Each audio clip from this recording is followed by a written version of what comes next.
जरा सोचिए, एक ऐसा समंदर जो दुनिया की नसों में तेल की तरह दौड़ता है, और उसी समंदर के मुहाने पर दो देश जिनकी दुश्मनी सदियों पुरानी है, एक दूसरे को घूर रहे हैं।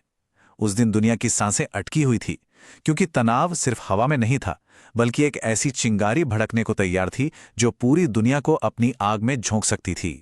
और वो चिंगारी भड़की अमेरिकी राष्ट्रपति के मुंह से निकले कुछ शब्दों से। ये शब्द किसी डिप्लोमेसी की किताब से नहीं थे, नहीं। ये तो ऐसे लग रहे थे जैसे किसी गली की लड़ाई से उठाए गए हों, बिल्कुल कच्ची, सीधी और खुली धमकी। ये सिर्फ एक बयान नहीं था, ये एक ऐलान था, एक ऐसे संकट का ऐलान जिसने दुनिया भर की राजधानियों में जैसे भूचाल ला दिया। अब इस पागलपन जैसे बर्ताव के पीछे एक बहुत पुरानी और खतरनाक रणनीति की परछाई थी।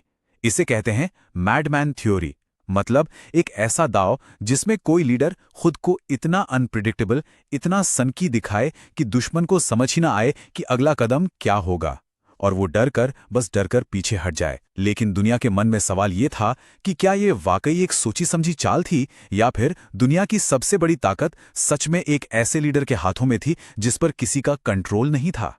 और ये उलझन तब और बढ़ गई जब एक के बाद एक कॉन्ट्राडिक्टरी बयान आने लगे। एक दिन राष्ट्रपति कहते हैं कि भाई उन्हें उस समुद्री रास्ते से कोई लेना देना नहीं, और अगले ही दिन उसी रास्ते को न खोलने पर दुनिया को तबाह करने की धमकी दे देते। इन बदलते बयानों ने अमेरिका के इरादों को एकदम धुंधला और बहुत ज्यादा अराजक बना दिया था। और फिर इस धुंध को चीरती हुई एक आखिरी चेतावनी आई। ईरान को एक डेडलाइन दे दी गई, एक अल्टीमेटम। अब कोई अगर मगर नहीं। दुनिया देख रही थी एक संभावित जंग की उल्टी गिनती, या तो वो जलडमरू मध्य खुलेगा या फिर जंग के दरवाजे। लेकिन ईरान ने इस भारी भरकम धमकी का जवाब कैसे दिया? उन्होंने तोपें नहीं निकाली, नहीं, उन्होंने व्यंग्य और मजाक के तीर चलाए। सोशल मीडिया पर ऐसे मैसेज घूमने लगे जो अमेरिकी राष्ट्रपति की धमकियों का मजाक उड़ा रहे थे। ये ईरान का अपना तरीका था दुनिया को ये बताने का कि वो झुकने वाला नहीं है। और फिर ईरान ने अपना अगला पत्ता खोला। उन्होंने कहा कि अगर हुर्मुज पर दबाव बना तो वो एक और रास्ते बाब अल मंदेब पर भी ताला लगा देंगे। ये दुनिया के व्यापार पर एक और भी गहरा हमला था, एक ऐसी नस को दबाने की धमकी जो पूरी ग्लोबल इकोनॉमी को पंगु बना सकती थी। मतलब अब खतरा दोगुना हो चुका था। फिर मजाक और धमकियों का दौर खत्म हुआ और आसमान से आग बरसने लगी। ईरान ने अमेरिका के सबसे करीबी सहयोगी इजराइल पर सीधा मिसाइल हमला कर दिया। हाइफा शहर के ऊपर धुआं उठ रहा था, और अब यह बिल्कुल साफ हो गया था कि यह संकट एक असली जंग में बदल रहा था। लेकिन इसके बाद जो हुआ, उसने दुनिया भर के मिलिट्री एक्सपर्ट्स के होश उड़ा दिए। एक ऐसा सवाल खड़ा हो गया जिसका जवाब किसी के पास नहीं था। सवाल ये कि भला कोई उस फाइटर जेट को कैसे गिरा सकता है जो टेक्नोलॉजी में इतना आगे हो कि रेडार की आंखों से भी ओझल हो जाए? दशकों में ऐसा नहीं हुआ था। दुश्मन के इलाके के अंदर एक अमेरिकी फाइटर जेट आग का गोला बनकर जमीन पर आ गिरा। देखिए, ये सिर्फ एक विमान का गिरना नहीं था, ये अमेरिकी एयरफोर्स की अजेयता के उस मिथक पर एक जबरदस्त चोट थी। एक ऐसी चोट जिसने पूरी दुनिया में पावर के समीकरण ही बदल दिए। सवाल हवा में गूंज रहा था, ये हुआ कैसे? इंटेलिजेंस की दुनिया में एक फुसफुसाहट थी कि ईरान ने चुपचाप दुनिया की नजरों से छिपकर माजिद नाम का एक डिफेंस सिस्टम बना लिया है। एक ऐसा कवच जो विमान के इंजन की गर्मी का पीछा करके उसे राख में बदल सकता है। वहीं कुछ लोगों का मानना था कि इस खेल में एक पुराना खिलाड़ी भी शामिल है। शक की सुई रूस की तरफ घूम रही थी कि शायद उन्होंने ईरान को वर्बा मिसाइलें दी थीं। ये वो घातक मिसाइलें हैं जो कंधे से दागी जाती हैं और नीचे उड़ रहे किसी भी हवाई जहाज के लिए काल बन सकती हैं।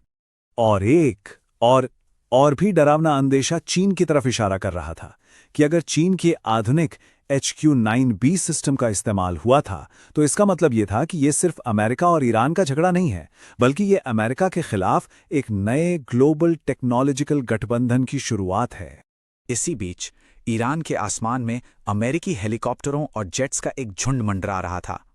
अपने गिरे हुए पायलटों को दुश्मन की जमीन से जिंदा वापस लाने के लिए एक हताश और बेहद खतरनाक रेस्क्यू ऑपरेशन छेड़ दिया गया था।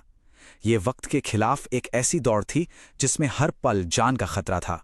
और तभी ये लड़ाई अपने सबसे खतरनाक मोड़ पर पहुंच गई। ईरान के बुशहर न्यूक्लियर पावर प्लांट पर हमले होने लगे।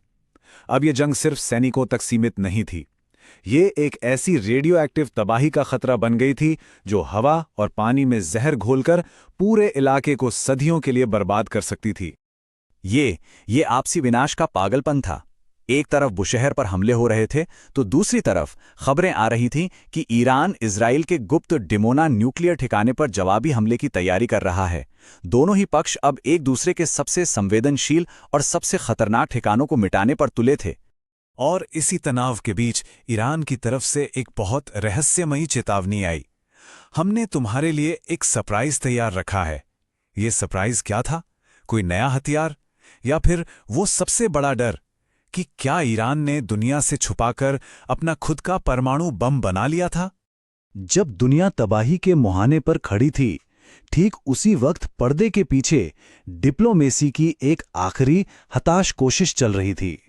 पाकिस्तान, तुर्की और मिस्र जैसे देश दिन रात एक कर रहे थे, किसी भी तरह इस बढ़ती आग पर पानी डालने के लिए, एक लंबा युद्ध विराम करवाने के लिए।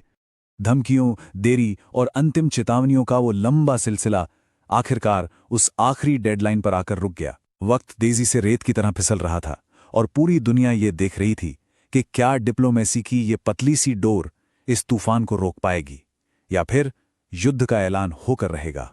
ये कहानी हमें एक बहुत गहरे सवाल के साथ छोड़ जाती है। जब बड़ी ताकतें दुनिया के सबसे कीमती संसाधनों और सबसे खतरनाक रहस्यों को लेकर टकराती हैं, तो इसका असर सिर्फ उन पर नहीं पड़ता, बल्कि हम सब पर पड़ता है। ऐसे में बाकी दुनिया के पास छिपने के लिए कौन सी जगह बचती है? अगर आपको ये कहानी पसंद आई तो इसे लाइक करें, चैनल को सब्सक्राइब करें और अपने दोस्तों के साथ भी शेयर करें। धन्यवाद।